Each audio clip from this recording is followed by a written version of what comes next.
Hey guys, welcome to another video, and today we're doing something a little different than what I normally do.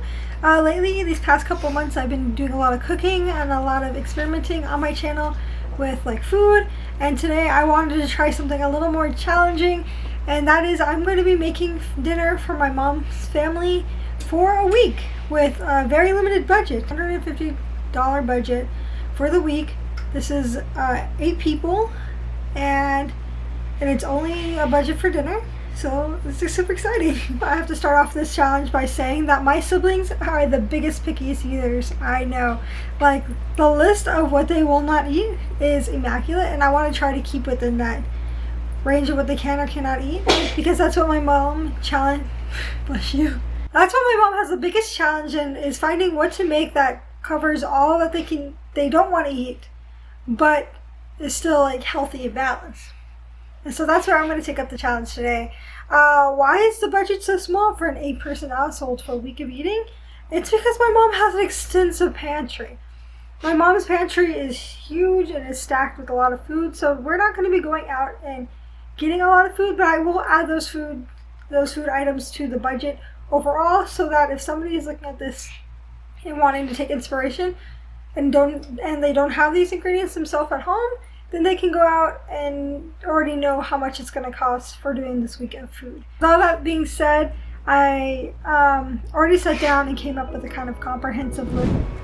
We started the first day off with our fresh veggies because that just made the most sense to me. A lot of the fresh things we used were things my mom already had in her fridge, so I didn't know how long they were going to last. That's why I did the chef salad the first day. Hi, so I'm currently at my mom's house, meaning it's the first day of like the making a meal plan for 8 people for a week, and I am currently boiling some eggs to make a chef salad, because that's our first serve. Chef salad with chicken and eggs and all that good stuff. So yeah, let's get into it. This is called a romaine lettuce. I'm teasing. I don't understand how my organization.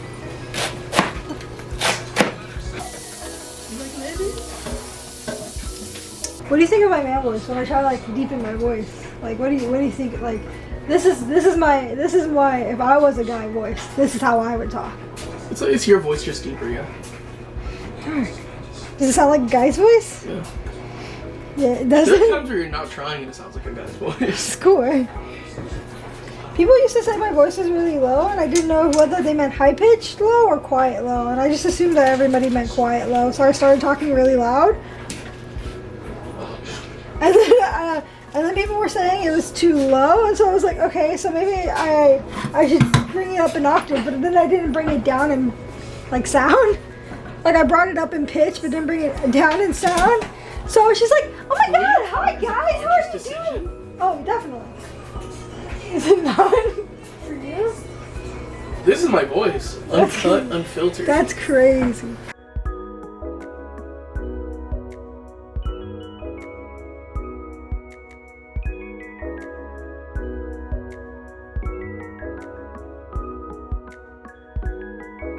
For day 2, I wanted to like kind of expand what my siblings have eaten.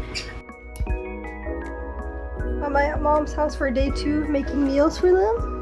Hi. And I forgot my camera SD card, so this is on the phone if it looks different.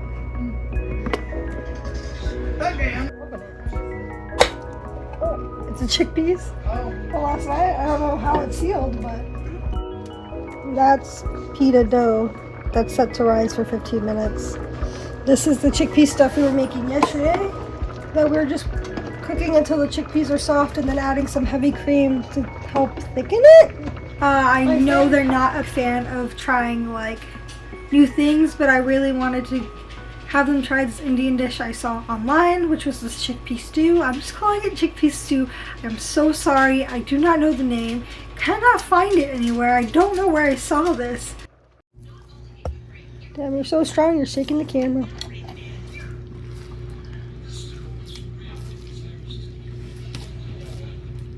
Should we add some more flour to it? We still have this much flour we were supposed to have in it. Let me rub this in Mix it in and then we'll do the flour. Which is awful on my part.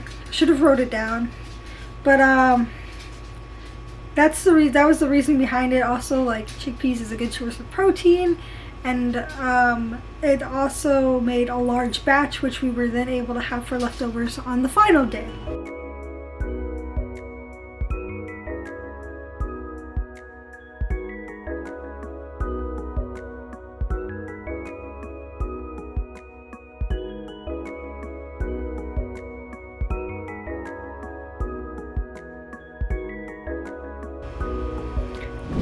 For the next day was the classic American dinner. It's a comfort dinner for my siblings, so I didn't want to have too many new things introduced without something comfortable for them to eat.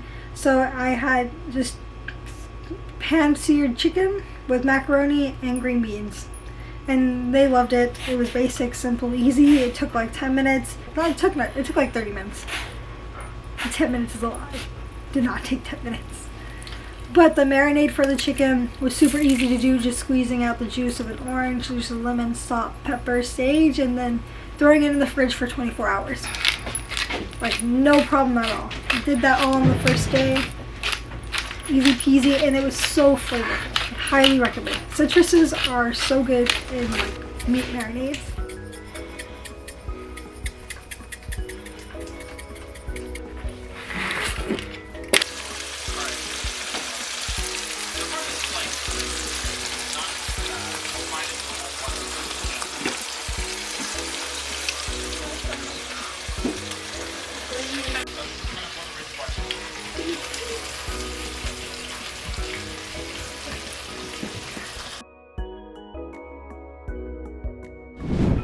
On day 4, we had fried fish and baked asparagus.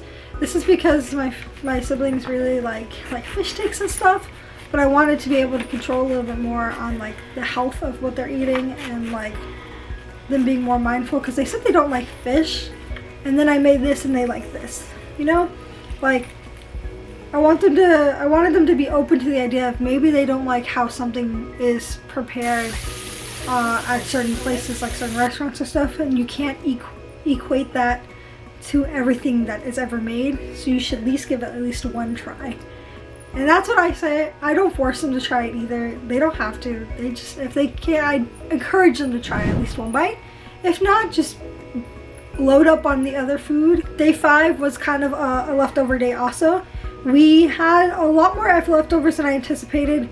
Making meals for 8 people was a new experience for me. It's been a while since I've done that. I've lived on my own for 3 years now, and I started getting used to making meals for 2. So making meals for 8 was a change of pace, so we ended up having quite a bit of leftovers. It also helps me kind of see what the kids liked and didn't like, because we had a lot of leftovers of things the kids didn't like, except when I made it in this fashion. When we made them into burrito bowls, the kids tended to eat the things they didn't like. Like, I'm not a mom or anything, just an older sibling, and wanted to do this fun experience. But if you ever have problems with picky eaters, and just if you're a parent watching, or if you yourself are a picky eater, maybe question how you're making it. Maybe you need to try another method to how you're eating that item, and maybe that'll help. Maybe it won't, and that's okay. And day 6, which was our last day of recording, was the sausage and potatoes day. This was like another comfort meal to end off the week. It was $8.36, which is also pretty affordable. So that it ended up being $104 per person, and everyone liked this. All the sausage was gone, and there was only a little bit of leftover potatoes and green beans. Overall, we had $87.95 spent for everything, and that's not including the grocery. I mean, that's including the groceries that were at home. I just included them in the price just so that if you're shopping for any of these things, you know how much it's going to be. So that's $87.95, which is $10.99 for one person for a whole week, which I think was pretty good. It is only dinner. But if you do things like lessen how much you get, because I overbought. There was a lot of leftovers. They had leftovers on the 7th day, and I think they also had leftovers in the following week. So there was plenty of leftovers if you lessened how much of food you got or substituted some things for other things. Like I used like the tilapia. You can just buy like the fish sticks and it'll be more affordable. I did sausage links, smoked sausage. If you want to do hot dogs, that'd be more affordable. Just replacing things for more affordable options would lessen that price even more, especially if you have a large family and you're trying to make ends meet. And yeah, so that's all there is to this video. If y'all want me to post the recipes, I could do that on my Ko-Fi for free. My Ko-Fi is linked in the description, but before I do that, I didn't know if y'all want to see the recipes. So if you want to see the recipes, leave a comment or like down below, because the little explanations aren't super detailed. They're just there to like let people know the gist of what I was doing, if the footage wasn't substantial enough. It was a fun challenge, and I definitely want to do this again, and it causes me to sit and really think about what I'm buying, who's eating it, how much I think they're going to eat of that meal, and like really getting creative with what we have left over. And if y'all want to see more content like this, please like and comment down below. If you haven't already, check out my Ko-Fi. It's just something I post, the behind the scenes or like bloopers of content or just unedited clips, you know, for funsies. And yeah, if y'all want to see me post those like little recipe cards, I can do like actual recipe cards and post them on Ko-Fi for free. Just let me know in the comments below, and thank you so much for watching. This is Sky's Chance saying sky's never the limit, never give up, and I'll see you in the next video. Bye!